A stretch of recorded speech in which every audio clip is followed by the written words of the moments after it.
ओम शांति। आज हम जिस विषय पर चर्चा करेंगे वह है शिव बाबा से बातें कैसे करें। भगवान से बातें करना यह है तो बड़ा आसान, लेकिन जब से ज्ञान के अंदर आए हैं तब से अगर देखा जाए तो भगवान से अगर अच्छे से बात कर रहे हैं, इसका सबूत यही होगा कि अपने को घंटों घंटों उससे बात करने में लवलीन अवस्था हो जानी चाहिए, वो रस आने लग जाता है। अगर अभी भी योग लगने में मेहनत लग रही है, योग करने में मेहनत लग रही है, यानी कहीं न कहीं शिव बाबा से बातें करना नहीं आया है। सबसे बड़ी ब्राह्मण आत्मा जब ज्ञान में आ जाती है या फिर कई साल हो जाते हैं तो सबसे बड़ी जो कमी है वो यही है कि ब्राह्मण आत्मा के अंदर यह अहंकार आ जाता है कि मैंने तो सीख लिया है कि भगवान से बातें कैसे की जाए, और वो और कुछ इस बात को समझना ही नहीं चाहती है कि बस मैंने तो कोर्स कर लिया है, मैं तो मेडिटेशन कर लेता हूँ, बहुत अच्छी मुरली की गहराई से समझ लेता हूँ, तो कभी इस विषय पर वो खुद से भी चिंतन नहीं कर पाता है कि क्या मैं भगवान से जो बात कर रहा हूँ क्या वो सही है, क्या विधि सही है, या फिर मैं वो चीज का अनुभव कर पा रहा हूँ जो इस संगम युग में मुझे करनी चाहिए। तो मेरे ख्याल से तो मैं आत्मा यही कहूंगी कि हर समय इस चीज का चिंतन होना चाहिए कि मेरी जो भगवान से जो बातें हो रही हैं क्या वो सही तरीके से हो रही है, क्या मैं आत्मा उस भगवान के साथ बात करने का रस ले पा रही हूँ या नहीं ले पा रही हूँ। तो चलो आज अपन सब आत्माएं मिलकर इसी पर चिंतन करते हैं कि वास्तव में हम सब आत्माएं उसका कितना आनंद ले पा रही हैं, या फिर जो विधि से हम भगवान से बातें कर रहे हैं या जिस उद्देश्य से हम भगवान से बातें कर रहे हैं क्या वो उद्देश्य पूरा हो रहा है या नहीं हो रहा है। मुझ आत्मा की सारी बातें थोड़ी प्रैक्टिकल रूप में होती है तो थोड़ा इसको समझना होगा। जैसे कि शिव बाबा से बातें करना, पहले यह देखते हैं कि बातें होती क्या है। बातें का अर्थ है कि हम किसी व्यक्ति को अपने मन की बातें, भावनाओं की बातें जो होती हैं वो उसके साथ प्रकट करते हैं।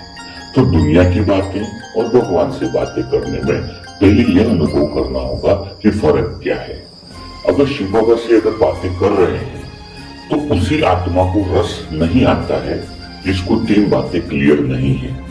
क्योंकि स्वाभाविक बात है भगवान से बातें तो कर रहे हैं लेकिन उसका अगर अनुभव नहीं हो रहा है तो उसके तीन कारण विशेष होते हैं। पहला कारण कि जब हम भगवान से बातें करते हैं तो भगवान से तो कोई रेस्पॉन्स आता नहीं है। हाँ, कई सारी आत्माएं कह देती हैं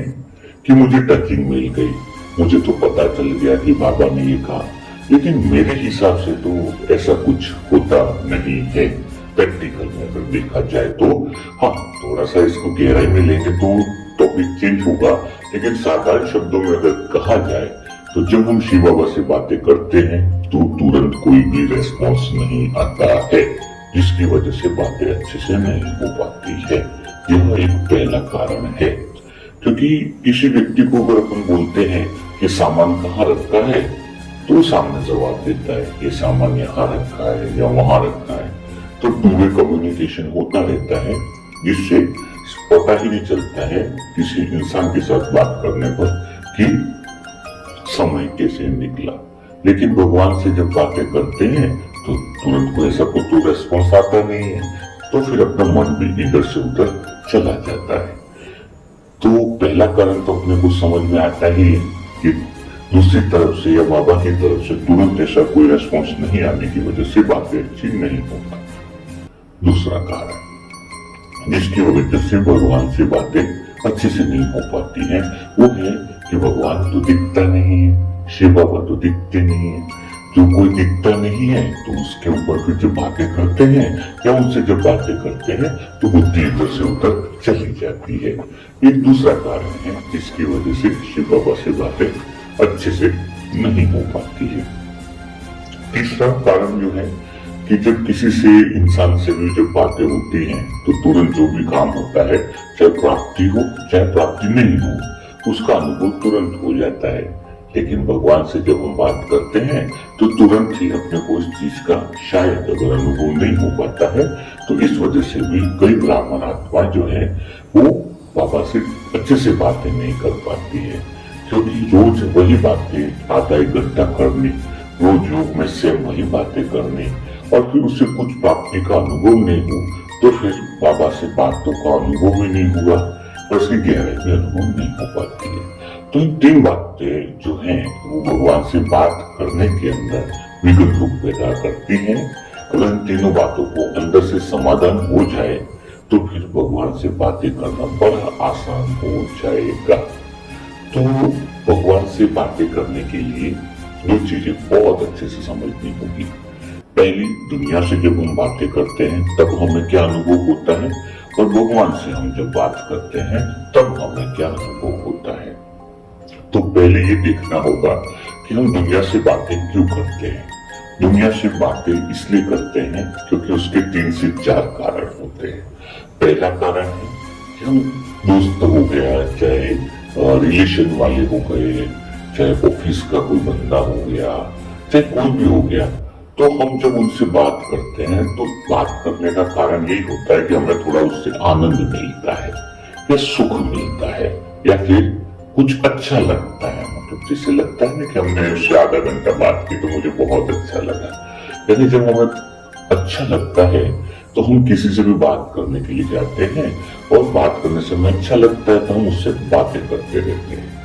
दूसरा जो कारण है जिसकी वजह से हम लोगों से बातें करते हैं वो है किसी काम की वजह से, कि जैसे कि अपने को कोई काम पड़ गया उसको और अपने काम का समाधान करना है या फिर उस काम का सॉल्यूशन करना हो तो हम दूसरे लोगों से बातें करते हैं। तीसरा जो कारण है वो है लोगों से ज्यादातर बात करने का, वो है उत्सुकता होती है, कोई नया आदमी मिल जाता है, नया इंसान मिल जाता है तो मैं स्वयं के बारे में उसको बताऊं और उसके बारे में खुद समझूं, यानी अपनी इंफॉर्मेशन देने के लिए भी अपन उससे बात करते हैं और दूसरों के बारे में जानने के लिए भी हम उससे बात करते हैं। चौथी जो बात है जिसकी वजह से हम ज्यादातर लोगों से बातचीत करते हैं वो है एक समय को टाइम पास के लिए, क्योंकि समय जब खाली होता है इंसान तो सोचता है मैं किसके साथ बातें करूं, तो समय मतलब टाइम को यूज करने के लिए फालतू जो समय होता है ना टाइम पास करने के लिए भी हम किसी से बातें करते हैं। तो ये 4 बातें जो होती हैं जिसकी वजह से हम दुनिया से बातें करते हैं। लेकिन अभी शिव बाबा से यानी भगवान से जब हम बात करें और ये चारों बातें जो इंसान से जो बात करने पर जो अनुभव होता है, अगर वही अनुभव भगवान के साथ अगर होने लग जाए तो फिर दुनिया से बातें करना जरूरी नहीं लगेगा। और कहते भी हैं कि भगवान से बातें वही कर सकता है जो दुनिया से बातें बंद कर दे या दुनिया से बातें कम कर ले, क्योंकि अगर किसी इंसान का मुंह भगवान की तरफ है तो दुनिया का मुंह उसकी तरफ होगा, और किसी इंसान का मुंह अगर दुनिया की तरफ है तो दुनिया का मुंह किसी और तरफ होगा। तो जब यह चारों अनुभव शिव बाबा के साथ होने लग जाए और इसी अनुभव को गहराई से अगर लेने लग जाए तो भगवान से बातें करना बड़ा आसान होगा। तो चलो पहले प्रैक्टिस करते हैं कि वो चारों अनुभव जो लोगों से बात करते हैं वही अनुभव भगवान के साथ कैसे हो सकता है। तो पहला अनुभव कि हम लोगों से जब बात करते हैं तो हमें क्या लगता है, अच्छा लगता है, आनंद का अनुभव होता है, सुख का अनुभव होता है। अगर किसी से आधा घंटा बातें करी या 1 घंटा बातें करी तो फिर हमें सुख का अनुभव होता है या अच्छा लगता है। तो यहाँ पे ये बात बहुत अच्छे से समझनी होगी कि जैसे ही हम शिव बाबा से बातें करने लग जाए या योग में बैठे तो पहले ही उद्देश्य लेकर बैठना होगा कि मुझे भगवान से इसलिए बातें करनी है ताकि मुझे अच्छा लगने का अनुभव हो जाए, या फिर मुझे सुख का अनुभव होने लग जाए, या फिर मुझे शांति का अनुभव होने लग जाए। तो जब सुख का अनुभव होने लग जाए या शांति का अनुभव होने लग जाए तो फिर हमें शिव बाबा से बात करने का मजा आता है। अब यहाँ पे 2 बातें हैं कि शिव बाबा से बात करने पर और लोगों से बात करने में 2 फर्क आ रहा है कि जब हम लोगों से 1 घंटा बात किया तो हमें क्या अनुभव होगा, सुख का अनुभव हो रहा है या फिर अच्छा लग रहा है। जब वो सामने वाला भी बोल रहा है। लेकिन यहाँ पर बाबा एक काम करता है। बाबा यहाँ पर बिना बोले, अगर आप आधा घंटा बात कर रहे हो तो बाबा डायरेक्ट आपको सुख का अनुभव करा देता है। जब हम किसी इंसान से आधा घंटा बात करते हैं तब सुख का अनुभव होता है, और वो भी सामने वाला बोलता है तब होता है। लेकिन यहाँ भगवान का विधि क्या है कि भगवान बिना बोले ही जो चीज आपको चाहिए, यानी बात करने का उद्देश्य क्या है, सुख मिले, तो आप जब भगवान से बात करते हैं तो भगवान जो है वो बिना कहे ही आपको सुख का अनुभव करा देता है। जैसे अगर मुझे किसी व्यक्ति के पास जाना है और उससे 5 लाख रुपया लेना है, अब मैं आधा घंटा 1 घंटा बात करता हूँ तब जाके वो मुझे 5 लाख देता है। और यहाँ पर बाबा क्या कर रहा है, बिना बोले 5 लाख रुपया दे रहा है। तो बोलने बिना बोले भी मेन उद्देश्य क्या था, उससे पैसा लेना था। वैसे ही भगवान से हमें सुख चाहिए,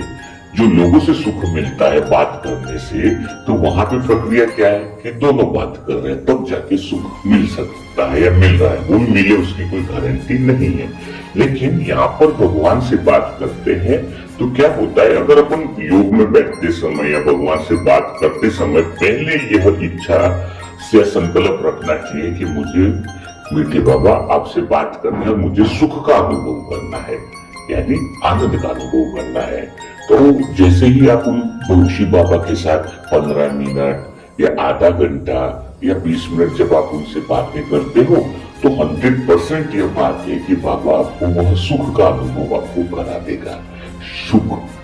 चाहिए चाहे आनंद चाहिए, वो आनंद का अनुभव हो जाता है। तो अपन क्या करते हैं, जैसे योग में बैठते हैं तो बिना उद्देश्य से बैठते हैं, और योग होने के बाद जो अनुभव हुआ है उसको भी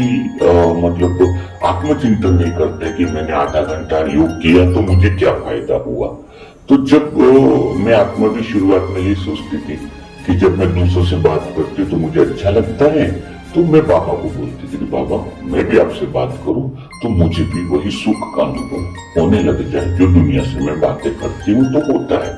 तो जब इस उद्देश्य से मैं आत्मा योग करती थी, भगवान से योग लगाती थी, तो फिर शिव बाबा से मुझे आधे घंटा या जब भी बात करी तो उसका सुख का अनुभव ऑटोमेटिक हो जाता था। भगवान बिना कहे ही उनसे बात करने पर सुख का अनुभव भगवान करा देता था।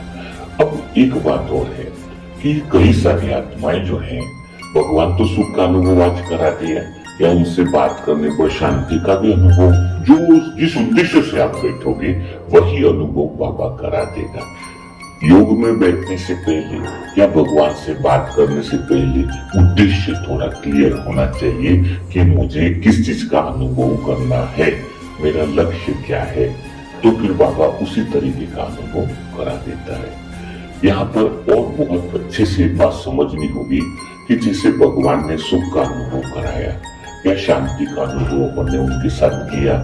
वह अनुभव और बढ़ सकता है। वो कब बढ़ सकता है, जैसे कि भगवान ने अगर शांति का अनुभव कराया है तो मुझे अपनी जो शांति की शक्ति है जो बाबा ने मुझे दी है या जो अनुभव कराई है उसको व्यर्थ बातों में नहीं उलझाना है। अगर जैसे मैंने भगवान से वह शांति का गुण का अनुभव किया है, लेकिन दिन भर में मैंने व्यर्थ बातें करी है, श्रीमत का उल्लंघन किया है, पाप कर्म जमा किए हैं, तो दूसरे दिन जब मैं भगवान से बात करूंगा तो फिर वो शांति का अनुभव तो होगा, लेकिन लिमिट में होगा। अगर मुझे गहराई से बाबा से शांति का या सुख का जिस उद्देश्य से बात कर रहे हैं वो अनुभव करना होगा या बढ़ाना होगा, तो भगवान ने जो मुझे अनोखी गिफ्ट का अनुभव कराया है, मुझे उसको संभाल के रखना होगा। मुझे उसको खर्च नहीं करना होगा व्यर्थ बातों में, उसको सही कार्यों में लगाना होगा। तो फिर जैसे दूसरे दिन हम भगवान से बात करते हैं तो जैसे सुख का अनुभव करना चाह रहे हैं, शांति का अनुभव करने के उद्देश्य से बैठते हैं, तो फिर बाबा उसके अनुभव को बढ़ा देता है। अपन आत्माएं और गहराई में वो अनुभव लेने लग जाती है। तो थोड़ा से पहला यही अभ्यास करना है कि किसी इंसान से बात करते हो तो करनी नहीं है, और वही अनुभव आपको भगवान के साथ करना है और भगवान के साथ इसी उद्देश्य के साथ बैठना है। आप देखना, आप 10 मिनट भी बात करके देखोगे तो आपको वही अनुभव डायरेक्ट होने लग जाएगा। बस फर्क इतना है कि बाबा बात नहीं कर रहा है, लेकिन जिस उद्देश्य के साथ बैठ रहे हो बाबा सीधा वो चीज करा रहा है। तो बाबा कैसे बात करने का, टू बी कम्युनिकेशन का कुछ मतलब ही नहीं है ना, क्योंकि बाबा तो वैसे ही बात करने पर ही वो चीज अनुभव करा रहा है जो चीज हमें चाहिए। ठीक है ना, तो ये पहली बात क्लियर हो गई। दूसरी बात जो क्लियर है वो समझने वाली बात है वो ये है कि कोई प्रॉब्लम आ गई, कोई समस्या आ गई तो हम लोगों से बात करते हैं कि भाई समाधान के लिए। तो यहाँ पे भी बहुत अच्छी बात है और ये प्रैक्टिकल अनुभव करने की बात है कि अगर जीवन में आपकी कोई समस्या है या आपकी कोई विघट है तो आपको भगवान के साथ सीधा वह समाधान स्वरूप लेकर बात करनी होगी। बाबा से खुली बात करनी होगी कि हे प्यारे बाबा, आज मेरे पास यह समस्या है या मेरे पास विघ्न है, और उस तरीके से आपको पूरी बात करनी होगी। अब यहाँ पे बहुत अच्छा आपको लगेगा कि जैसे आपकी बात पूरी हो जाती है, आप साइलेंस में बैठे हो, शिव बाबा 100% आपको उसको समाधान देता है, क्योंकि आपने इसी उद्देश्य के साथ भगवान से बातें करी है। क्यों? क्योंकि जैसे किसी इंसान के पास जाते हैं, राय लेने के लिए जाते हैं, तो बोले वो राय सही हो या गलत हो, वो बोलता तो जरूर है ना। वैसे ही आपको समाधान स्वरूप लेकर के जब भगवान से बात करते हो तो ये 100% है कि आपको समाधान मिलता है, चाहे वो किसी निमित्त आत्मा के द्वारा बाबा करा दे। लेकिन जैसे ही आपकी बात हो जाती है, आपको स्वयं में निश्चय बुद्धि रखनी चाहिए कि अब बाबा मुझे किस रूप में, समाधान स्वरूप में मुझे समाधान दे रहा है, उस पर निश्चय बुद्धि रखते हुए बकायदा हर एक विचार पे अटेंशन रखना होगा, और उसी दिन या दूसरे दिन की मुरली पर भी अटेंशन रखना होगा, ताकि आपको बिल्कुल उसका समाधान मिल जाता है। तो ये होगी समाधान स्वरूप की बात। तीसरी बात जो है वो यह है कि भगवान से बात करने के अंदर अपने को प्रॉफिट या फायदा जो होता है, जिस उद्देश्य से बात करते हैं वो ये है कि अपनी आत्मा पे जो विकर्म है या जो पाप कर्म चढ़े हैं, तो यह अंदर से ये होना चाहिए कि जब मैं भगवान से बात कर रही हूँ, शिव बाबा से बात कर रही हूँ, तो मेरा मन और बुद्धि बिल्कुल क्या हो रहा है, स्वच्छ बनता जा रहा है। आप आधा घंटा भी इस उद्देश्य से जब बैठोगे कि मेरे मन और बुद्धि को मुझे स्वच्छ बनाना है, पवित्र बनाना है, मन को सुंदर बनाना है, जब इसी उद्देश्य से भगवान से बातें करते हैं तो मन और बुद्धि भी बिल्कुल सुंदर बनने लग जाता है। अब शिव बाबा से जो बात करने के 3 अनुभव तो बताए, लेकिन और इस बातों को गहराई से अनुभव उसी आत्मा का होगा जो भगवान की बातें ध्यान से सुनेगा। यानी अपन तो बात कर रहे हैं, भगवान भी अपनी पूरी बातें अच्छे से सुन रहा है, समझ रहा है, और उसी अनुसार भगवान हमें रिटर्न दे रहा है। लेकिन क्या मैं आत्मा शिव बाबा की बातें या भगवान ने जो मुरली चलाई है, भगवान ने जो महावाक्य चलाए, क्या मैं आत्मा भगवान की हर एक बात ध्यान से सुन रही हूँ या नहीं सुन रही हूँ? इसकी चेकिंग बहुत ज्यादा जरूरी है, क्योंकि यहाँ पर एक बात बहुत सुंदर है कि अगर आप भगवान के द्वारा कही हुई मुरली को ध्यान से नहीं सुनते हो, भगवान के द्वारा कही हुई मुरली के महावाक्यों को ध्यान से नहीं सुनते हो, तो स्वाभाविक बात है कि नॉर्मल में भी अगर किसी इंसान की बात अगर अपन नहीं सुनेंगे तो वो इंसान फिर अपनी बात भी नहीं सुनेगा। वैसे ही अगर भगवान की बातें अपन अच्छे से नहीं सुनेंगे, जितना प्यार और गहराई से भगवान की मुरली की बात सुनोगे आप, उतनी ही गहराई से शिव बाबा की बात सुनेगा जब आप योग में बैठोगे। लेकिन कोई व्यक्ति कहता है कि मुरली नहीं सुनता है और पूरा दिन बोले मैं तो योग करता हूँ, चाहे वो पूरा दिन योग कर ले, पूरा दिन भगवान से बात कर ले, लेकिन उसे वह अनुभव नहीं होगा जो अनुभव उसको मुरली सुनने के बाद भगवान से बात करने पर होगा। तो यह बात बिल्कुल पक्की है सारी ब्राह्मण आत्माओं के लिए कि मुझे भगवान के द्वारा कही हुई बातों को सुनना है। भगवान के कही हुई बात को जितना मैं मुरली को सुनूंगी, जितना प्यार से सुनूंगी, जितनी गहराई से सुनूंगी, जितना रस से सुनूंगी, उतनी ही बातें भगवान जो है वो मेरी सुनेगा। अब यहाँ पे एक बात बहुत अच्छी है कि जब हम भगवान की बातें ध्यान से सुनते हैं और भगवान के अंदर लगन में मगन होते जाते हैं तो व्यर्थ बातें अपने पास कभी भी नहीं आ सकती है। देखो, व्यर्थ बात किसी आत्मा में तभी आ सकती है जब वह आत्मा एकदम फ्री है। जैसे मैं आत्मा आपको एक एग्जाम्पल दूं कि कोई व्यक्ति अगर काम में है या उसकी दुकान पे बैठा है, अचानक इसको खबर मिल जाए कि तुम्हारे घर पे आग लग गई है, तो क्या होगा? वो भागता हुआ जाएगा और रास्ते में कई लोग उससे टकरा भी जाएंगे तो भी उसको फर्क नहीं पड़ेगा। मतलब किसी को डांटेगा नहीं, किसको बोलेगा नहीं, बस वो भागता जाएगा क्योंकि उसका उद्देश्य है कि उसका जो मकान में आग लग गई है उसको बचाना है। और नॉर्मल में अगर व्यक्ति सड़क पे चल रहा है और उसको कोई टकरा जाता है तो उसको उस बात का फीलिंग आ जाता है। तो वैसे ही अगर अपन भगवान के उद्देश्य में या भगवान को जब पाना है या भगवान के श्रीमत पर चल रहे हैं तो उसकी गहराई में अगर अपन डूबे हुए हैं तो कोई बात कितनी भी बोलेगा तो हमें फर्क नहीं पड़ेगा, क्योंकि हमें डर लगेगा कि कहीं भगवान जो मुझे मिला हुआ है वो मुझसे छूट न जाए, कहीं प्राप्ति जो मुझे हो रही है उससे मैं आत्मा दूर न हो जाऊं। जैसे कहते हैं ना, एक व्यक्ति तो पहाड़ पे चढ़ रहा है, अगर वो आधी पहाड़ी पे चढ़ गया है तो उसे और संभल कर चलना होगा, और कोई व्यक्ति रास्ते पे ही चल रहा है तो उससे तो इतना संभल कर चलने की कोई आवश्यकता भी नहीं है, वापिस गिरेगा तो फिर खड़ा हो जाएगा। लेकिन अगर आधी पहाड़ी से नीचे गिरेंगे तो वापिस चढ़ना बड़ा मुश्किल हो जाएगा। तो जैसे जैसे हमें भगवान का अनुभव होने लग जाता है तो हम व्यर्थ बातों से ऑटोमेटिकली परे हो जाते हैं, क्योंकि जब इतनी प्राप्ति हो गई होती है तो वो आत्मा उस प्राप्ति को खत्म नहीं करना चाहती है। तो आज इसी बात को गहराई से समझना है, गहराई से आत्मचिंतन करना है और यह बात दिल से निकाल देनी कि बाबा रेस्पॉन्स नहीं करता है, क्योंकि बात कर रहे हैं तो हमें किसी इंसान से जैसे शांति मिल रही है वही सुख वही शांति तो बाबा बिना कहे जो चाहिए वो सीधा ही दे रहा है। तो बात करके वो आधा घंटा बाबा हम वेस्ट टाइम क्यों करेंगे, है ना? तो इस बात को बहुत अच्छे से समझ करके इसी को योग में प्रयोग करना है। और इसी क्लास को या इसी सेशन को अगर अच्छा लगा होगा तो आगे कंटिन्यू रखेंगे, इसका दूसरा पार्ट भी लॉन्च करेंगे। तब तक के लिए ओम शांति।